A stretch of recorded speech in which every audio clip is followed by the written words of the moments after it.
Is Punta Gorda the worst market in the country right now? Let's take a look. Yo, I'm Adrienne, longtime Florida realtor, and I'm here to help you get your Florida life.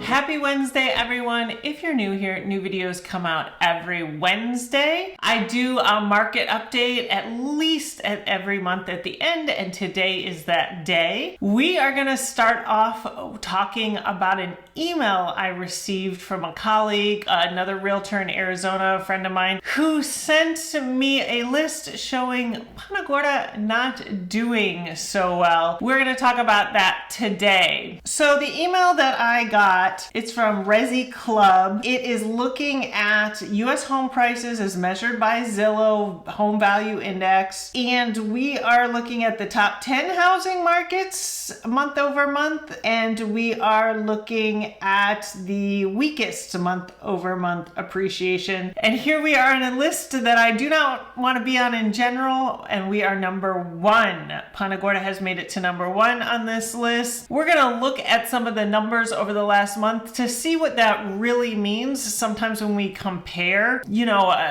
a lot of markets in the country are doing really well. So does it mean we're in the toilet, or does it mean we're just not keeping up with these other markets? I will tell you, if you are looking on this list and you are looking, if you're thinking the next couple of years I want to retire, or we've been thinking about retiring or selling our home up here and coming to Florida, and you're living in Rochester, San Jose, Green Bay, let me tell you, if you're from Green Bay, I know just as many Wisconsinites as I do Floridians down here. You can certainly see the Packers game down here, Syracuse, Ohio, all these places. If you're thinking about selling up there and buying down here, look at what a good time that is to do that. Often when people ask me is a good time to buy or sell, it's tough if you're selling and buying because you don't get the advantage on both sides. But I'm seeing buyers, I have buyers right now doing that. They are saying, hey, now's the time to sell up north and come to Florida, because you see a lot of Florida names on that list. Now let's look at the specific numbers in Punta Gorda. So let's start with closed sales of single family homes. Closed sales, we have in April of 2024, these are the latest numbers by the Florida Realtors, 498 closed sales. You may be thinking, is that a lot? Is that a little? Well, if you're looking back at 2021, 2022, yes, it's not as high as it was. But when you look back pre-pandemic, really April 2019 and May of 2018, we were doing about the same number of sales. So why are we on that list? Let's look at active inventory and new listings. Starting with new listings, we are at, in April of 2024, we are 796. And that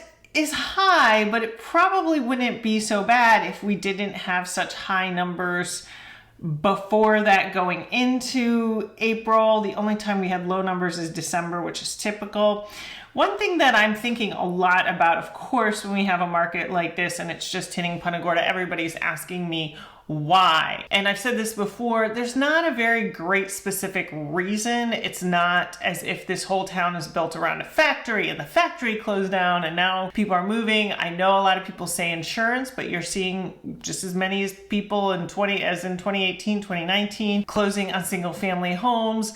So yes, insurance, not great, but I don't know if that's what's keeping people away. What's interesting is we've had a series of strange events. To put it mildly, we had the pandemic where everybody flocked to Punta Gorda like crazy. We were on the other list all over the place during 2021.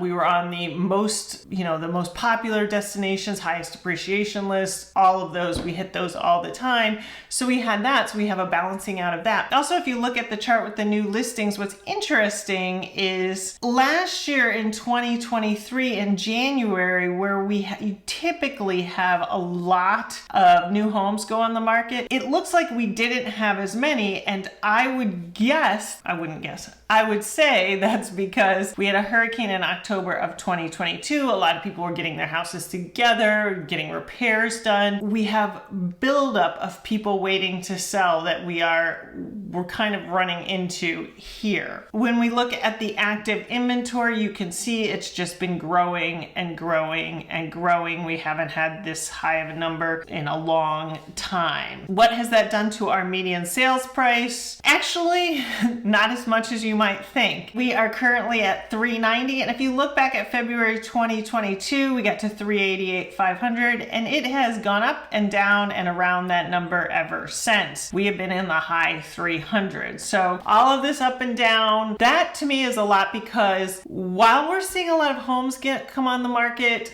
especially in January when we didn't know what this season was going to do, we saw a lot of homes come on higher than they probably should have because we didn't know this season was going to be so slow. I hear realtors talk about this all the time. So prices are adjusting constantly. This is the median price that they actually closed at. So while you see a lot of inventory out there, just keep in mind some things are selling. It really comes down to what they're offering. Now let's look at condos, villas, and townhomes. So for closed sales in condos, villas, and townhomes, we're at 141.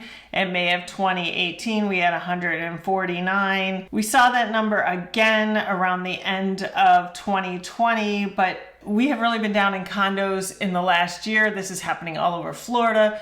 To add to the fact that we had a hurricane, pandemic, all this stuff I just mentioned, there are new rules in condos happening in Florida in the last year or so. The Milestone and STRS report, I've done other videos on this. I have not found these to be as crazy or stressful as people think they are, but it is something new. On top of that, HOA fees or condo fees have gone up with insurance rates. Keep in mind, if you're between a single family home and a condo, it's not just the condo insurance that has gone up. So you're gonna see that across the board. I have often mentioned that when I have people calculate what's cheaper to hold a condo or a single family home, it gets very close because you're really paying the same maintenance and insurance in a condo that you would in a single family home. It just, the way you're paying it out looks different. In new listings in condos, we have been going up for a while. We're at 215. We haven't been above that 200 line in a very long time, so they just keep coming. Again, active inventory is very high. And then when you look at median sales price, we are around 294. We've hovered around the $300,000 mark all the way back again to around February of 2022. So back to that list where we are number one. Do I think we deserve it? Well, it's numbers, so probably, but we are seeing things sell. It is a little tougher as sellers. You have a lot more competition out there. I do expect the last half of the year to be slower than the first half. That is typically true. Also, it is an election year. Election years, people get nervous, and we see typically sales go down a little bit for that time. If you're a buyer, this is such a fantastic time to buy. Again, I do not see these numbers lasting forever. There is no evidence that people have just stopped liking sunshine and boats and pickleball. As you can see, buyers are still out there buying. Eventually this inventory and demand will even out again, and you want to take advantage while you can. So if you're thinking of coming down here and buying, now is a great time. If you're looking to sell, you want to keep in mind there is a lot of competition out there. Thank you for watching. I will see you next week.